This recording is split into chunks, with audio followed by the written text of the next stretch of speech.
Painless life வேணும். ரொம்ப அழகா வாழக்கூடிய விஷயங்கள்ல, நம்மளுடைய வாழ்ந்துட்டு இருக்க காலங்கள்ல போஷாக்கு அப்படிங்கிறத நம்ம உடம்புக்கு குடுக்கறதில்ல. ஆக மொத்தத்தில ஜாயிண்ட் பெயின்ஸ்க்கு இன்டேக்கா உளுந்து மேல அப்ளை பண்றதா சொன்னாங்க ஒழிஞ்சு, இன்டேக்கா உளுந்தங்கஞ்சி மட்டும் தான். யாரெல்லாம் உளுந்தங்களி, உளுந்தங்கஞ்சி எடுத்துட்டு இருக்காங்களோ, 100 ஆயுசு எழுதி வச்சுக்கலாம்.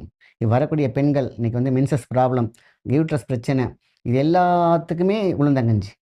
இதே ஜென்ஸா இருக்கட்டாங்க ஓடுறாங்க. பசங்க, சின்ன பசங்களுக்கெல்லாம் உளுந்தங்கஞ்சி, உளுந்து சம்மந்தப்பட்டது எதெல்லாம் நீங்க குடுத்துட்டு இருந்தீங்களோ, பேக்க தூக்கிட்டு ஓடுறாங்க ஸ்கூல் மேல. அவ்ளோ வெயிட் வேற வழியே இல்ல.